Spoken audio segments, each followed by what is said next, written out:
one of the first things I noticed was that photography started to take kind of a dip, like more like posed photography for whatever, whether they be ads or magazines. Yeah, because people Um, weren't meeting in person.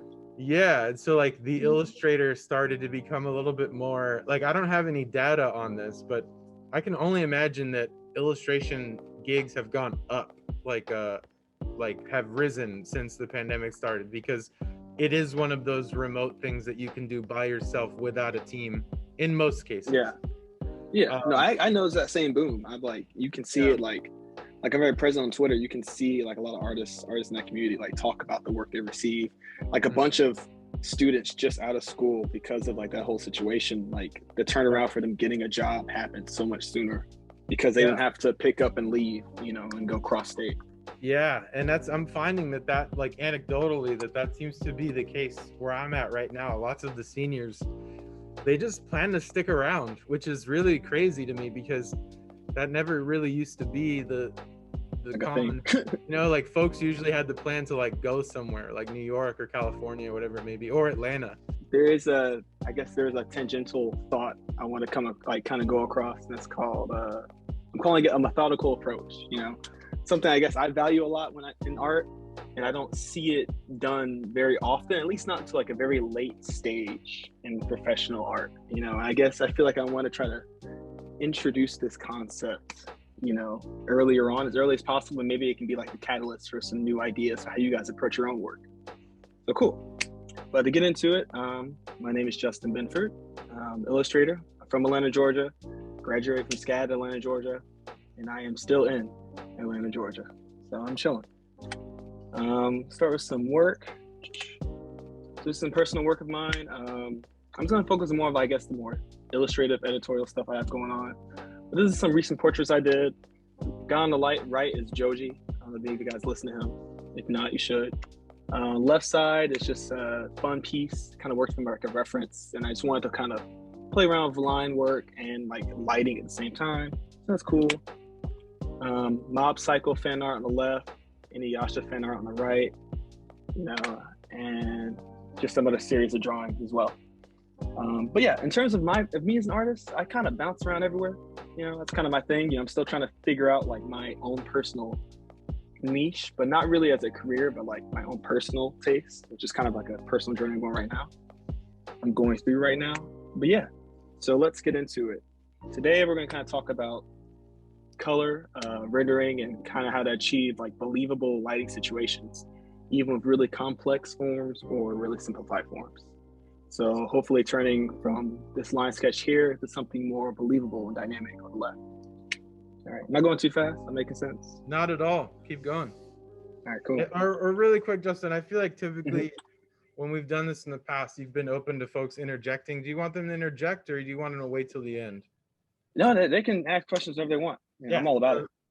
I guess, I don't know if you would be able to hear them from where they are. So if you want to feed your questions to me, you can do that, or you can come up and ask so that it's like in this, I don't know what the speaker is. I guess maybe it's the Mac speaker that's registering my voice. So you can feed the questions to me, or you can come up and ask yourself. Go ahead. Yeah, cool. All right, so I want to go over a quick concept. You guys see my mouse on my screen? You do, right? Cool.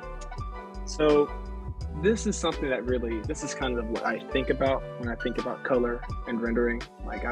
And this is that methodical approach I was talking about. Trying to like break it down in a way where it's like you at least have a consistent like anchor point or base for how you understand that intuitive process when you create art. So color. So I kind of break it up into two sections, temperature and saturation. And you have like this entire, like I have this little hue bar from like reds, pinks, greens, blues on both sides. And for temperature, it's actually really interesting. Fun rule of thumb, if you guys get into that, if you haven't already got into it, I consider yellow to be the warmest color. Like you may look at red, you may think it'd be something warmer, like, fire, hot lava. But yellow, I think it is the warmest color. And then going from yellow to any direction is when you have a shift in temperature for things to become cooler. Is that making sense? That seemed very straightforward. Try to make it very simple. But yeah, so, And that's also, you can also see the same thing in the color wheel. You know, color wheel, that's why it's so kind of perfect, because starting from yellow, you go from warmest to coolest in any direction you go until it makes a perfect loop. So yeah. And then for saturation, applying for any color, and this is all thinking like RGB digital work, you know. You can apply the same thing, of course, to like traditional work as well. You can get into things like tints, shades, lights, and stuff, but it is mainly digital. For saturation, I like to perceive it as it's like you have whatever hue you may choose, and saturation, of course, is like going from the most intense hue to lack of color. So if you were to scrub it on like the color wheel on Photoshop, it would go from blue to white or blue to gray. And the only reason why it would change from white to gray is it'd be like intensity. If it was more traditional, that would just be like shades or tints. Everybody following me? Yes, sir. All right, cool.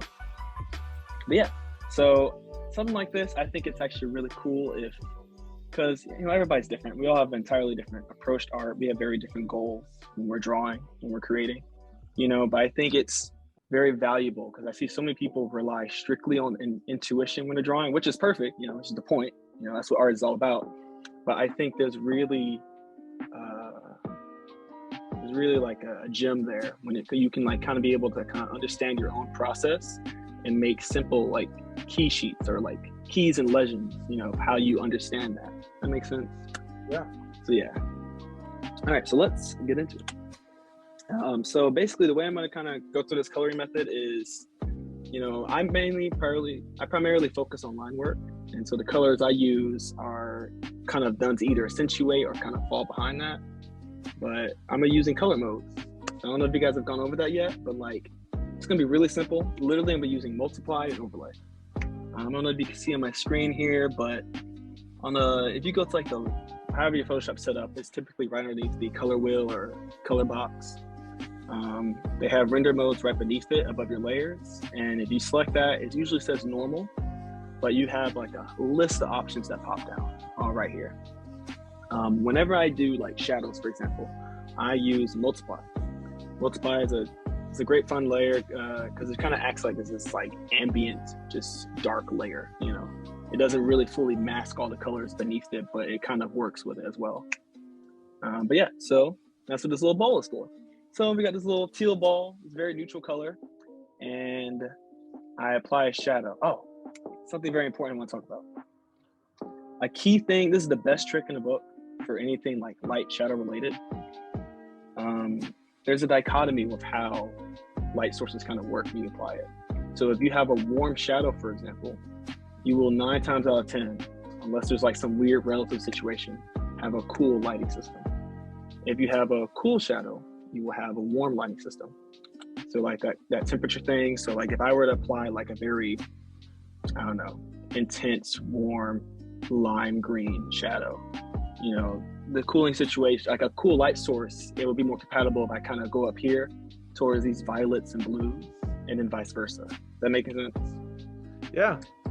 Yeah. So shadow here is like that shows warm. It's kind of like a more saturated kind of dark army green shadow.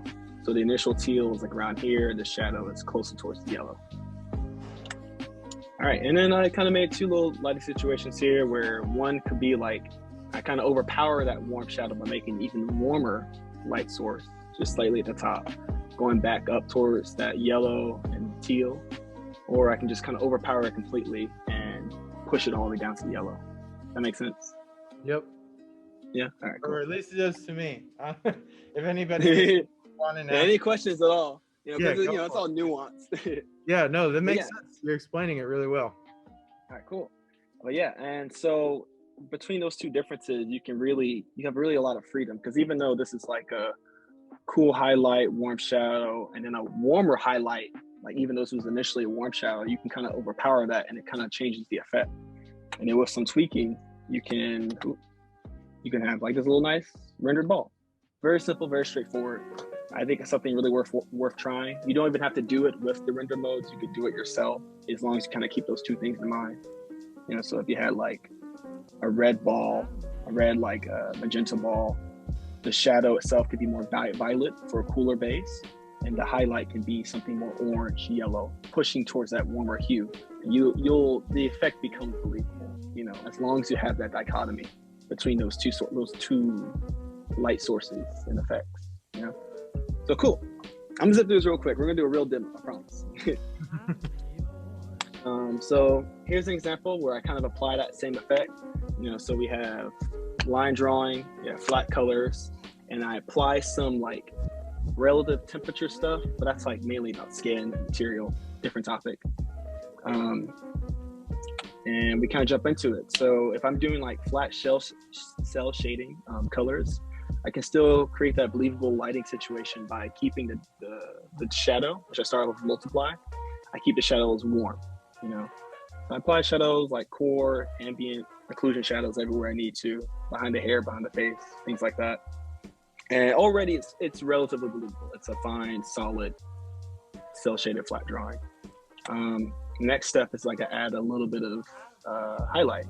Still very faint, not the best example now I'm seeing it on my computer. But in the difference here, it's like I made an emphasis the strongest source of light in the overlay layer. I kind of pushed it here and I kind of used like a gradient tool, hold it down, and it kind of like dissipates as it goes down. You know, so you have like this stronger highlight here in the face compared to this side. That makes sense. And you see like this cool lighting and this like warm shadow play off here. You can even see how like in this area here, this shadow is a lot warmer than this part of my face, you know, because it's like a less harsher area of light, you know. But yeah. So final product. And what's really cool is like, even on kind of running through this, it's like, if this can act as a catalyst for like inspiration, like even just the idea that you can like tweak and make rules out of what can seem so complicated, you can achieve a wide range of like fidelity. So even though I may have this flat drawing here, it's like using the exact same method, only overlay and multiply, I've been able to achieve like high end rendered pieces like this. So same as before on his face, it's just a range of temperature values. Maybe you guys seen it before, how like bottom side of the face is cooler, warm to cool again. And then all of the highlights here, same with her, it's all just overlay. And then all of the shadows are all multiply. I only use 2 colors or 2 hues. And like, of course I'll change depending on like the saturation intensity, but the actual hue bar itself does not change, you know. And it's because it's like, at least I was able to kind of break it down to like those 2 simple rules, and you know, kind of having it play with the temperatures I laid out with the local color. So yeah, you can achieve a wide range of complexity, you know, if you kind of through simplifying key aspects of art. That makes sense. But what you're saying, I think, is really important. You know, like I know you mentioned that it's good to have that kind of intuitive mindset, but to be able to break down your process, like as it relates to illustration and not so much like fine art, it's good to have so important. Yeah, it's good to have that predictability. You know, like I often like use the I don't know if it's, I make the comparison between illustration and like cooking, like having a recipe, like knowing the ingredients that go into that recipe, instead of just sort of like guessing what a pinch of salt looks like. You're talking about like, know whether or not you're using a 1/4 teaspoon or a teaspoon of salt, you know, like exactly. If you know those things, I think it could become less stressful for you. And I think that's definitely something it's an ongoing theme in what we talk about. Yeah, and that's what's so cool about it, because like even like you said with like cooking, it's like, you know, the more often you use different recipes and you cook different things, then over time, intuitively, it kind of feeds back into itself.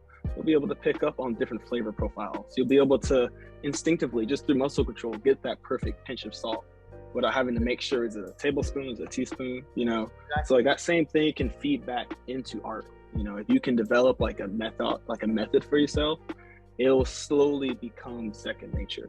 You know, and so I think like having that reverberation, that back and forth of like, you know, all right, I'm doing it because it's fun, it's lit, you know, but you get stuck. I see so many people get stuck all the time, and sometimes they lose progress because they weren't really paying attention to what they were doing within their own work, you know? Mm-hmm. Yeah. But yeah. All right, so demo time. So I prepared this little flat drawing of this guy. You know, he's chilling, hands in pockets.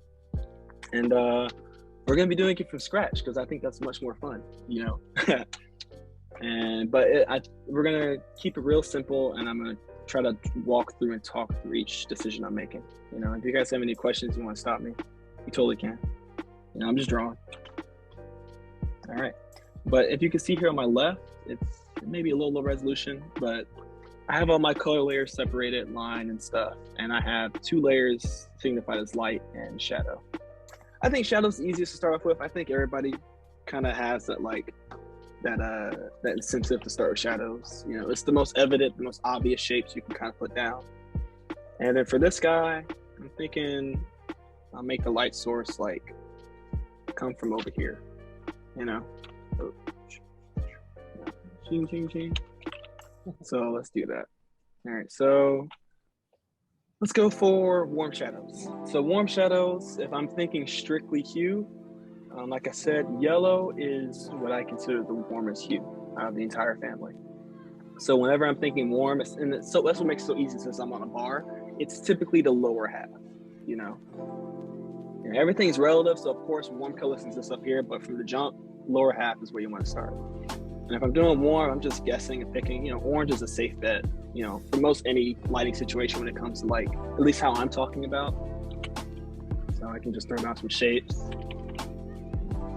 And boom, it's a little dark, lighten it up. You still use the square brush?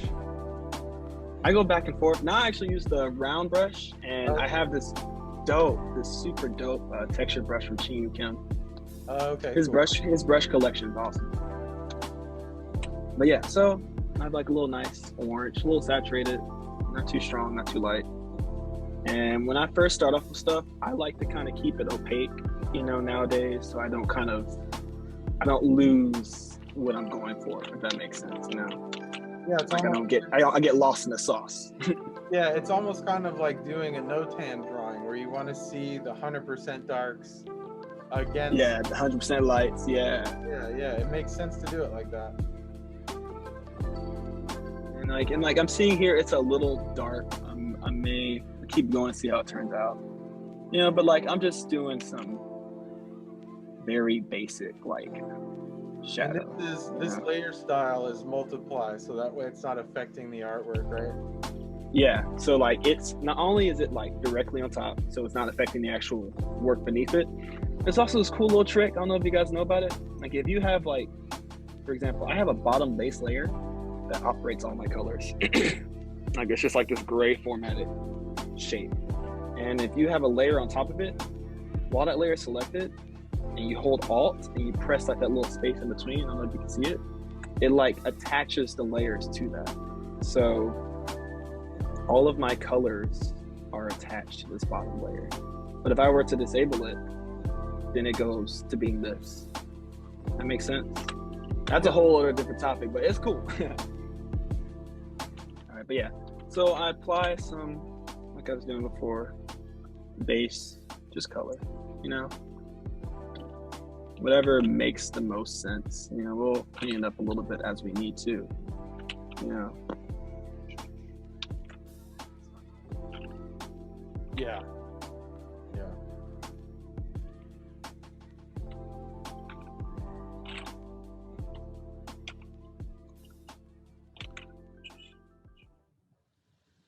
A little bit behind the hand here. You know, and then it's okay if it's a little messy, because when you zoom out, you kind of start to see the effect, you know? And that's already just like, that's why I think like the layer modes are so powerful, because like they operate through light. You know, it's digital. It's all going to kind of carry some kind of effect, you know, even in this like basic cell shaded mode. All right, so this is kind of a good place for shadows here. A little bit there on the neck.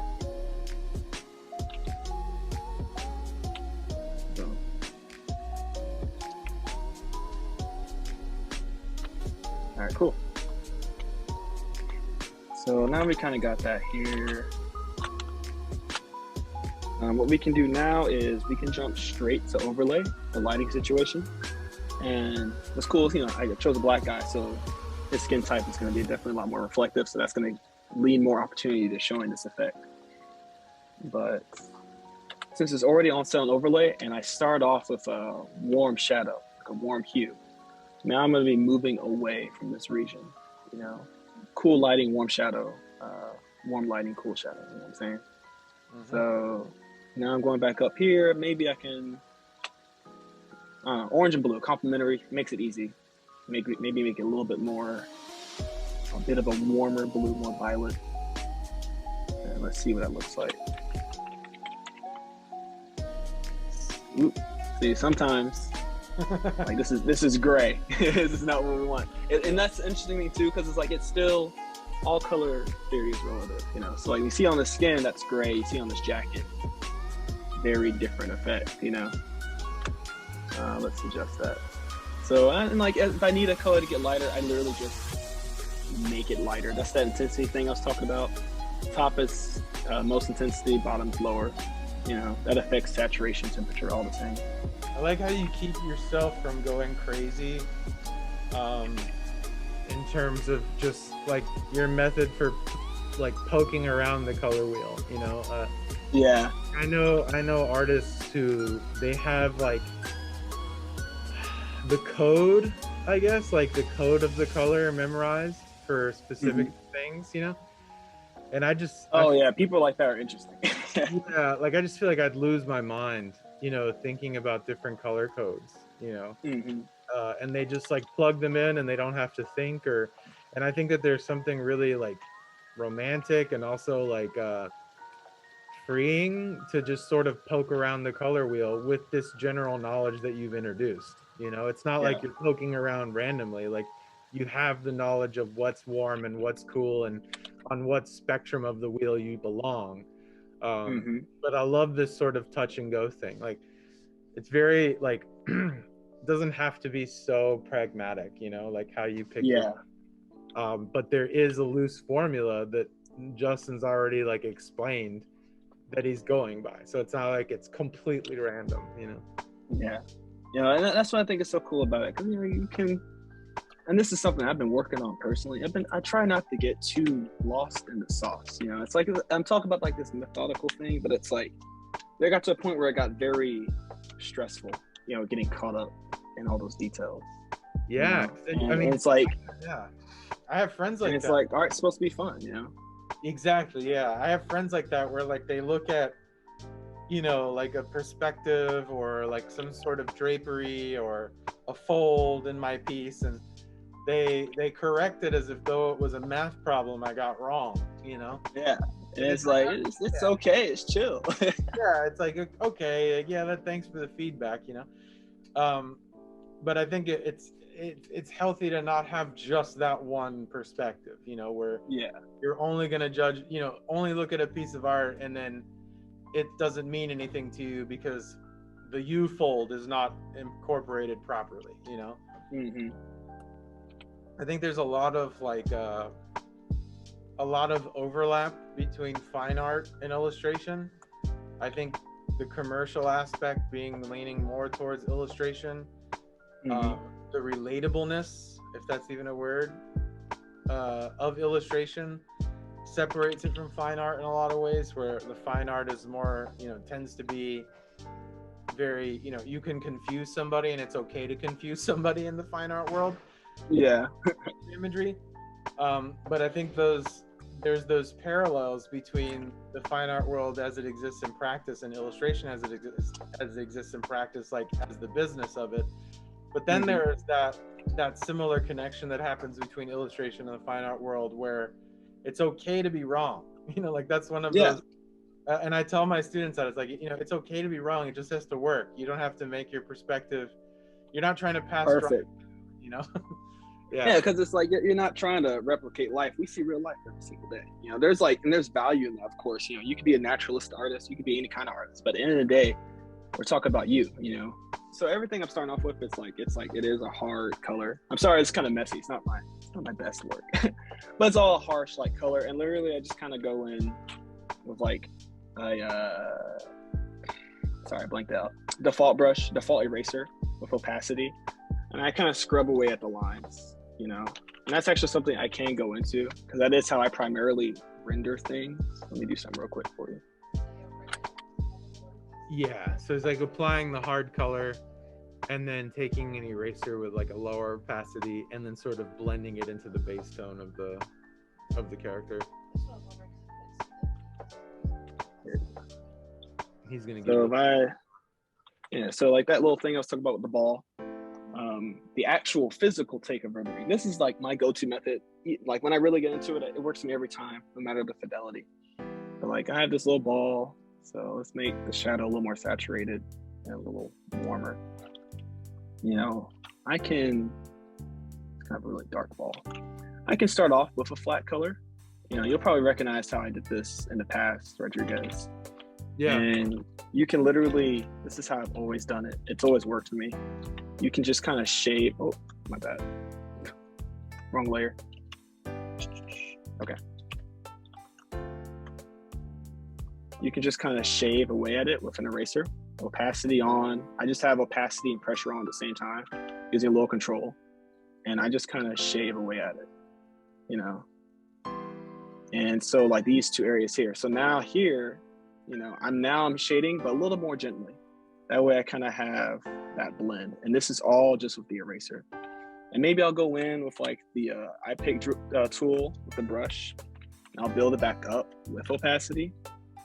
But for the most part, that's all I'm doing, you know? And it's like, and everybody paints very different, obviously, right? There are some people who just paint strictly opaque. Painters like that are wild. Like Jasmine, for example. Remember Jasmine? Or even Candace Posado? They paint opaquely. They paint like, they have this color here, and they just choose this color, you know, off the grid, and they just paint it, you know? Yeah. I can't really do that. That's not my thing. So I've kind of found my in-between method, you know, and it's kind of carried by my understanding of light and color. But you kind of see this effect I was talking about here, like this rendering. That's literally me going back and forth between the brush and the eraser, you know, and I kind of render through layers. I don't do it on the same layer. That kind of gives me that ability. And, you know, I kind of, so like if I want to apply a core shadow, I like a little darker, a little saturated, a little stronger if I'm. I didn't know you could do the where it's connected to the layer. I thought that was just for distance, and I think about doing that. Oh yeah, totally. Yeah. Yeah, it's cool, man. I'm telling y'all, like my last thing I'm gonna speak on is like I'm emphasize that point of like figuring out your method, like, and like it'll always change. Don't ever think there's like one way to do anything. It will never be just one way because it'll always change. Your interests will change. But for whatever current ideas you have in the moment, embrace those ideas and come up with something that works, that's like tangible, you know, until it becomes second nature and you'll be able to do things, you know. And like right now, I just apply like a little core shadow, you know. I'm just literally going back and forth, you know. Luckily, a ball is very simple, you know, but this method applies to everything, you know. And that's what I was kind of doing here. You can kind of see like a more messy version here. You know, I just kind of shave away some of the colors, you know. That's why some areas are more opaque than others. You know, like if I were to fully render this out, I would kind of have that full-fledged effect. Yeah. And then top it off, a light source. I made a warm shadow. We're gonna do a cooler light source. Right at the top. Right at the top. A little saturated. And I'm just literally blending it out. And at this phase, since I'm not really erasing anymore, I'm just like color picking, you know. That's what I see. It kind of allows me. Like the key is, the reason why it becomes believable is the understanding, that thing I was talking about in my PowerPoint, the color relationships. You know, because if I didn't have the understanding of color relationships, unless it was monochromatic, this could easily look all over the place. You know, I could even probably show you what happens if I didn't have that understanding. If it was looking like this, oh, it kind of works still. Like if it was like grossly saturated and the colors are weird like that, you know, it doesn't matter what my technique is because I don't have that secondary base understanding, you know. And it's like, and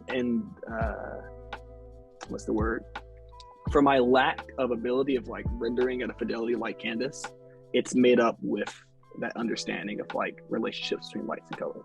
And that's like kind of thing I was talking about. Like if you can kind of create like a key, a system for whatever your goal is. It can even be compositional goals. It doesn't have to be like technical stuff like this. you can have a lot of success in how you convey your ideas and your work. You know what I'm saying? Mm-hmm. But yeah, run this ball, boom, bam. I hope everything's been kind of informative, All right, following where we left off here, I just want to talk about like something else I've seen, at least with all my peers, at SCAD, a lot of things that hold people back is that people don't really do studies, quick little studies, hour-long studies, things that work with your goals. And that kind of is like the foundation of coming up with a method, like it took me forever to figure out, like, this is literally me like reading books, constant experimentation of other smaller pieces, emphasis on smaller pieces, for me to be able to come up with this method that's so weird and strange until I explain it to people, and it just comes from like taking time to just draw, sometimes not for the sake of creation, but just for the sake of practice of your growth. It's a muscle. It's literally a neural connection, and a lot of times you may have all the motivation and ideas in the world to like go for something, but what kind of lacks is like that intuitive nitty gritty that comes from like that more chill mileage. I don't think mileage goes very far for creativity, but I think it does go pretty far for like nuance, technical understanding. Like perspective, for example. Perspective is taught in such a methodical way, rulers and grids, whatever, and that's really cute. That's cool. But I really think personally, I think you can have a much stronger intuitive understanding of perspective combined with that if you just draw your room, and it'll take you months. Don't get me wrong. If you just draw your room with no grids, just keep doing it till it looks right, and it will intuitively be ingrained. You'll start to sense what a believable sense of perspective looks like, and that goes for colors, anything, So yeah, I just want to make that last point. I think Do that studies. Yeah, it's important. I think you already kind of touched on this, but I want to emphasize it, is that when you sit down to do a drawing, like have like a conversation with yourself in your mind. Like I used to just kind of toss on the music and draw sort of aimlessly, hoping that I would gain understanding of specific elements, whether they be perspective, composition, proportion. But I was waiting for it to find me instead of me trying to find it. So it really can help. And I feel like Justin's already kind of alluded to this, to have a goal, in a drawing. Like maybe the proportion is wrong on something, but maybe that wasn't your goal. And so that's okay. Like if you sit down with the intention of perspective, like maybe your value isn't great, or maybe your cross contours don't work, but maybe that's not important in that one session because that's not what you're exactly. What I'm saying? So having a intention when you sit down to draw. So I just wanted to kind of emphasize that point a little bit, because I feel like you touched on that, and I think it's super important, because it's really easy to sit down and want to make a really good drawing and that be your goal. But if that's only your goal, it's a vague goal. It's not a very like specific goal, Yeah, and you don't want to like get caught up in like, because like this happens all the time. Like for some people it can work where like they improve through their pieces, but a lot of times that's not always the case. Like I'm not the type of person where like I can rely on like a 25-hour piece to make me grow the way I want to, compared to my overall goal, so it's like taking the time, just do stuff intentionally. Like I said, like the water sketchbook is a very good example. It's like if you have and it's like it's different across the board because everybody's different. Like for me, since I want to do character design, high fidelity stuff, it's important for me to learn perspective and forms. But even as an abstract artist, you can apply the same methodical approach by doing compositional exercises. If you look up compositional like art exercises, you'll be amazed like how many things pop up for that like can be done quickly with long or short sessions. It's like it's everywhere. We're problem solvers looking for creative solutions. So it's like I really want people to embrace that. You don't have to wing it all the time. Intuitive approaches are nice, but like there's real power in like thinking about it.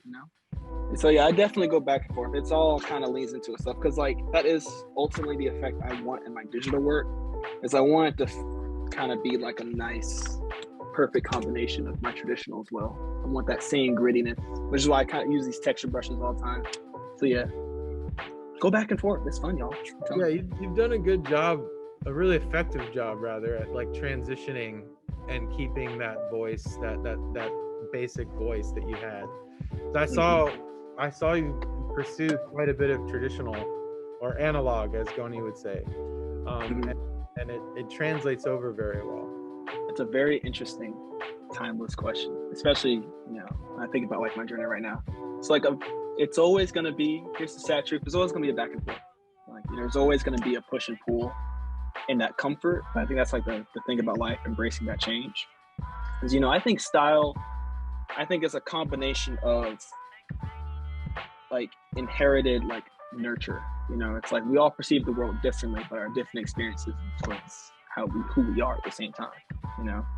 So like the ways that have helped me is like, I find other professional artists, for example, and I have very high taste. I always look to the highest. It's gotten unhealthy sometimes, but I look at artists who fall in that realm. Like you said, people who are similar to my goals or style, but it's important at the same time not to kind of get caught up in comparison, as people say all the time, because it gets dangerous too, you know, because, you know, even if you understand the mileage and what it took for them to get there, you get into this place because it's like you consume so much of it and you're like, why doesn't my work look like that? Well, it doesn't look like that because you're not them.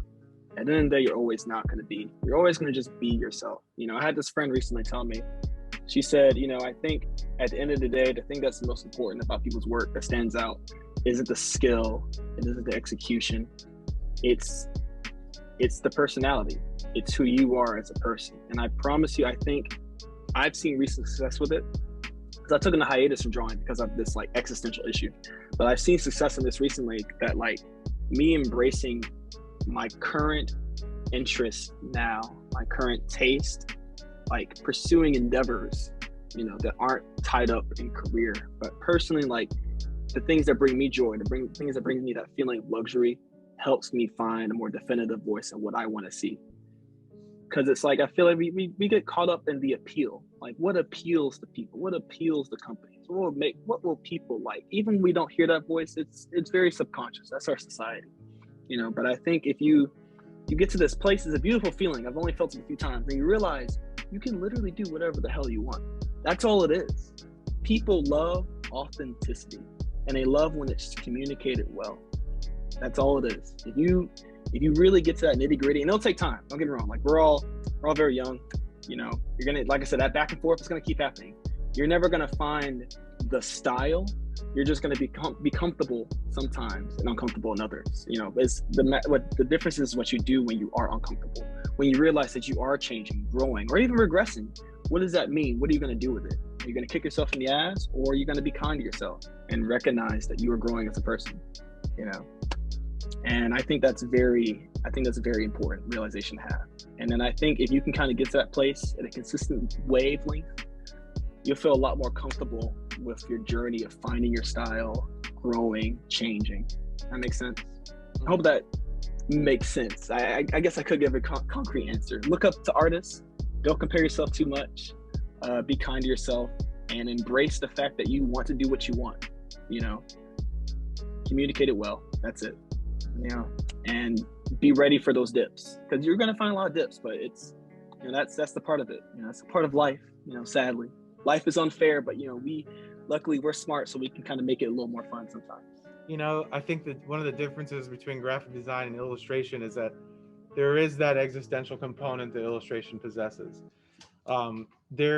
It's hard to remove yourself emotionally from the practice. And I think that one of the reasons the style question gets asked so much is basically what Justin said, is that folks are going through a quarter life crisis when they're being encouraged to try and find a style. They're trying to find out who they are as people. So it's like, how are they going to know who they are? You know, who they are as a visual communicator if they don't know who they are. And you know who told me that for the first time, Justin, the personality thing? Mm-hmm. It was Richard Goodwin. Richard Goodwin was the first person who said, your style is who you are. And if you don't know who you are, you don't have a style. Recognize, y'all, everybody's time scales are different, you know? Like, you're gonna get there when you get there. That's the reality of it is. It's like, anything that's gonna impact that is your anxiety that you're not there. Don't let the anxiety overwhelm you, you know, because everybody's at very different places. You know, going to SCAD, you know, I had to work full time when I went to SCAD. So the amount of time I had allotted for drawing, for making time for me as a human, was very constrained. You know, I had other friends, rich kids, you know, all they had to do was draw and chill, you know, and that's fine. You know, that's different realities, but it's like, because of those different circumstances, our time scales are a little different. But if you're just kind to yourself and you recognize it'll happen as it happens. And I think, you know, like what you're saying about stress, the stress of like when I'm going to make it, you know, like you can turn that stress into excitement, you know, because it's like, you know, my buddy went to school for accounting, and like as soon as he graduated, he bought a suit and like interviewed with a few companies, and then he was placed in a position in a cubicle, you know. There was lots of certainty to those decisions, right? Like a safe route, you know. But I think that's what's exciting about the art route, is that you don't have that certainty, and it's stressful sometimes, but you can also turn that stress into excitement. In that, how boring would it be if we all graduated and all we had to do was buy a suit and interview at a few places and then we're there, you know? That would suck. Yeah. I hate that. Justin, thank you so much for lending us your time today. Super helpful demo, super great anecdotes on color. So great to see you, man. Like, I wish you, as always, nothing but the best. Stay in touch. Let me know what you're up to, what you're doing. If you need help on anything, let me know. Y'all have a good day. Bye, guys.